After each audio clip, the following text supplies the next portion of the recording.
सर्वमंगल मांगल्ये शिवे सर्वार्थ साधिके शरण्ये त्र्यंबके गौरी नारायणी नमोस्तुते। सुमन पाई मुनि पूजा कीनी, पुण्य आशीष दूँ भाई न दीनी। सुफल मनोरथ होई तुम्हारे, राम लखन सोने भय सुखारे। भैया पुष्प ला करके, फूल ला करके गुरु जी की सेवा में भगवान श्री राम और लक्ष्मण ने निवेदित किया। गुरु ने दोनों भाइयों को आशीर्वाद दिया कि आपकी मनोकामना, आपकी इच्छा पूर्ण हो। बोले गुरुदेव महाराज की जय, संत समाज की जय। आज का अमृत रही मन करी सब, रही मन करी सम बल नहीं, मानत प्रभु की धाक। दांत दिखावत दी है, चलत घिसावत नाक, चलत घिसावत नाक। जय श्री गणेश। हाथी के समान किसी में बल नहीं है, पर वह भी भगवान की शक्ति को मानता है, भगवान को जानता है। और अपनी नाक जो है, अपनी सूंड जो है, जमीन पर रगड़ कर चलता है। वो मार कर भी खिलाता है। यह मत समझिए कि भगवान मार करके नहीं खिलाता है। जबरदस्ती भैया हरिओम, जबरदस्ती डंडा से या किसी से मरवा करके आपको परमात्मा खिलाता है। एक आलेख जो सबकी धड़कने चलाता है, भक्त वत्सल है, वह अपने भक्त का वचन पूरा किए बिना शांति कैसे रह सकता है। भैया ध्यान दीजिएगा, मुलूक चंद नाम के एक सेठ थे। उनके भैया घर के नजदीक एक मंदिर था। एक रात्रि को पुजारी जी के कीर्तन की धुनी इतनी तेज थी कि उसके कारण उन्हें ठीक से नींद नहीं आई। भैया मलूक चंद के सेठ मलूक चंद को ठीक से नींद नहीं आई। सुबह जब हुई तो जा करके उस मंदिर के पुजारी को, उस मंदिर के सेवक को खूब डांटा सेठ ने कि यह सब क्या है। पुजारी जी बोले एकादशी का जागरण था, कीर्तन चल रहा था। सेठ भैया बोले कि अरे क्या जागरण कीर्तन करते हो, हमारी नींद आपने हराम कर दी। अच्छी नींद के बाद ही व्यक्ति काम करने के लिए तैयार होता है, फिर कमाता है, तब भैया फिर जाकर के क्या करता है, खाता है। हरिओम नारायण। पुजारी जी ने कहा, हे सेठ, हे मलूक जी, खिलाता तो वह है खिलाने वाला, वही खिलाता है। क्या भगवान खिलाता है? हम कमाते हैं तभी खाते हैं, हमको भगवान नहीं खिलाते। निमित्त होता है तुम्हारा कमाना और पत्नी का रोटी बनाना, बाकी सबको खिलाने वाला सबका पालनहार तो वह भैया जगन्नाथ है। क्या पालनहार लगा रखे हो? बाबा आदम के जमाने की बातें कर रहे हो? क्या तुम्हारा पालनहार या पालने वाला एक एक को आकर के खिलाता है? सभी को खिलाता है? हम तो भैया सेठ कह रहे हैं कि हम तो उसका दिया हुआ नहीं खाता।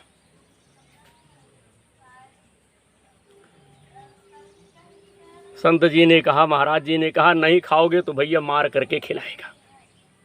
कहें नहीं, उसका दिया नहीं खाते, हम अपने कर्म से मेहनत करके कमाता हूँ, वो मुझे नहीं खिलाता। हे पुजारी जी, अगर तुम्हारा भगवान मुझे 24 घंटों में खिला पाता तो फिर तुम्हें अपना या भजन कीर्तन सदा के लिए जो है बंद करना पड़ता। आपको तब तो भैया बंद करना पड़ेगा।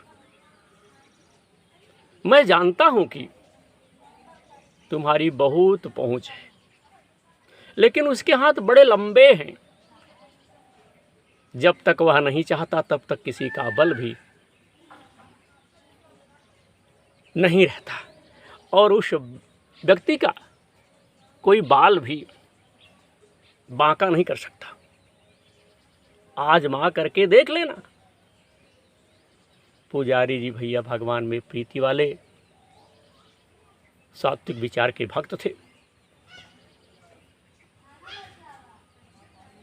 साथियों, मुलूक चंद जो है किसी घनघोर जंगल में चले गए और एक विशाल खाए वृक्ष की ऊंची डाल पर चढ़ करके उस पर बैठ करके इधर उधर अपनी नजर जो है घुमाने लगे, देखने लगे कि अब देखे इस पेड़ पर बैठ करके मुझको कौन खिलाता है। सेठ मुलूक चंद भैया 2 घंटे 3 घंटे बाद या कहिए कुछ देर बाद एक अजनबी आदमी वहां आया। जिस पेड़ पर मूलचंद बैठे हुए थे सेठ, वहां आया। उसने उसी वृक्ष के नीचे, उसी पेड़ के नीचे जो है आराम किया। फिर अपना सारा सामान, दंड कमंडल जो भी था, गठरी मुठरी उठाकर चल दिया। लेकिन एक थैला वहां वह व्यक्ति जो है भूल गया। हरिओम नारायण। थोड़ी देर बाद भैया 5 ठू वहां पर डकैत पहुंचे। उसमें से एक ने अपने सरदार से कहा, हे उस्ताद, यहां कोई थैला पड़ा हुआ है, यहां कोई बैग पड़ी हुई है, या कहीं झोला पड़ा हुआ है, क्या है जरा देखो। सरदार ने कहा कि क्या है जरा देखो। साथियों, खोल करके वह बैग, वह झोला देखा गया तो उसमें गर्मा गर्म भोजन रखा हुआ था।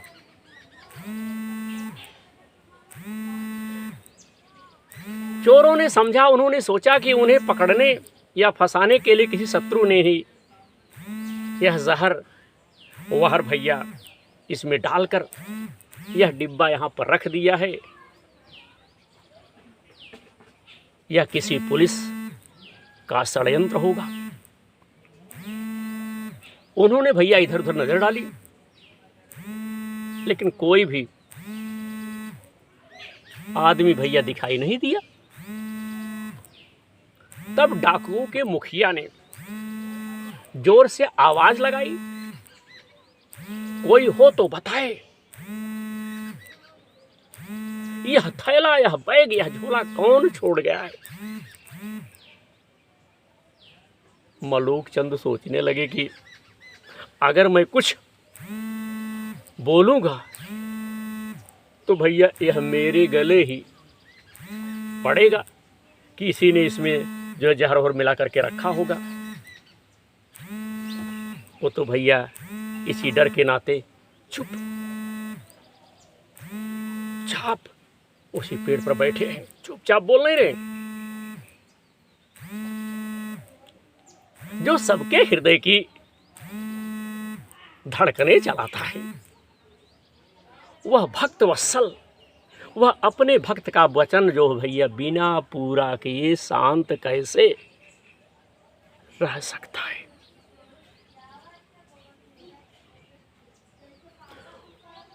ईश्वर ने उन डकैतों को प्रेरित किया कि ऊपर भी देखो। हरिओम। उन्होंने भैया ऊपर देखा तो वृक्ष की ढाल पर एक आदमी बैठा हुआ दिखाई दिया। डकैत बड़े जोर से पांचों चिल्लाए, अरे नीचे उतर। मैं नहीं उतरता, मैं नहीं उतरने वाला हूं। क्यों नहीं उतरता? यह भोजन तूने ही रखा होगा, मैंने नहीं रखा। कोई यात्री आया था, यहीं भूल कर यहीं छोड़ करके चला गया। अब भैया डाकू लोग कह रहे कि नीचे उतर, तूने ही रखा होगा। जहर वहर मिलाकर और अब बचने के लिए बहाने जो है बना रहा है। तुझे यह भोजन खाना पड़ेगा। वह कौन सा काम है जो परमेश्वर इंसान से भैया नहीं करवा सकता? भगवान किसके द्वारा आपकी सहायता कर दे, आपकी मदद कर दे, कुछ कहा नहीं जा सकता। उसकी मर्जी के आगे किसी की नहीं चलती। उसकी मर्जी, उसकी अदालत अजीब है। उसका फैसला कोई टाल नहीं सकता। उसके फैसले में भैया बात दायर नहीं किया जाता। अगर वह फैसला दे दिया है तो सुप्रीम कोर्ट में आप नहीं जा सकते। उसका फैसला सर्वोपरि है। वो जो फैसला आपको दे दिया है उसे मानना ही पड़ेगा। गजब उसकी व्यवस्था है। बंधु, इसके बाद क्या हुआ? मुलूक चंद भैया कुछ बोल नहीं पा रहे हैं और उसी पिड़वई पे बैठे हैं, कह रहे हैं कि मैं उतरूंगा नहीं, ना तो मैं खाना ही कत्ते ही खाऊंगा। अब जब इस प्रकार से कहे तो डाकुओं को भैया पूर्ण विश्वास हो गया कि इसमें इन्होंने जहर मिलाया है। डाकुओं ने कहा, नहीं, यह भोजन तो तुम्हें करना ही पड़ेगा, खाना ही पड़ेगा। मैं नहीं खाऊंगा, कह रहे हैं मूलचंद सेठ। नीचे भी नहीं उतरूंगा। अरे तू कैसे नहीं उतरेगा? तुझे तो नीचे उतरना ही है। डकैतों के सरदार ने हुक्म दिया, इसको जबरदस्ती नीचे उतारो। मुलूक चंद को भैया पकड़ करके जबरदस्ती और साथियों ने उन्हें उतारा। है? और जब उतार आ गया तो डाकुओं ने कहा कि ले खाना खा। मुलूक चंद कह रहे हैं, सेठ जी कह रहे हैं कि मैं नहीं खाऊंगा। उस्ताद ने क्या किया? डाकुओं के सरदार ने एक चटाका, एक झापड़, एक लाफड़ा, एक चटकन धड़ाम से उनके मुंह पर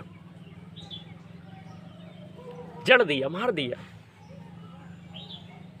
और जब एक झापड़ मारे तो मुलूक चंद सेठ को पुजारी की बात याद आ गई कि नहीं भैया, नहीं खाओगे तो ज़बरदस्ती खिलाएगा। हमने कहा था कि मैं उसका कमाया नहीं खाता हूँ, वो मुझको नहीं खिला सकता। लेकिन मूलचंद सोचने लगे कि सेठ ने, वो माफ़ कीजिए, पुजारी ने सही कहा था कि वह ज़बरदस्ती मार करके खिलाएगा। मुलूक चंद बोले भैया कि मैं नहीं खाऊंगा। वहीं भैया डंडा पड़ा हुआ था। डकैतों ने उससे उसकी नाक दबाई, मुंह खुलवाया और जबरदस्ती सेठ को खिलाने लगे। वह नहीं खा रहे थे तो डकैतों ने क्या किया भैया, उन्हें पीटना शुरू कर दिया, मारने लगे। अब मित्रों, मूलचंद ने सोचा कि ये लोग 5 हैं और मैं अकेला हूँ, नहीं खाऊंगा तो ये मेरी हड्डी पसड़ी भैया एक भी नहीं छोड़ेंगे, तोड़ मरोड़ के मुझको रख देंगे। इसलिए चुपचाप शुरू कर दिए खाने लगे और मन ही मन कहा, मान गए मेरे बाप, मार कर भी खिलाता है, डकैतों के रूप में आकर खिला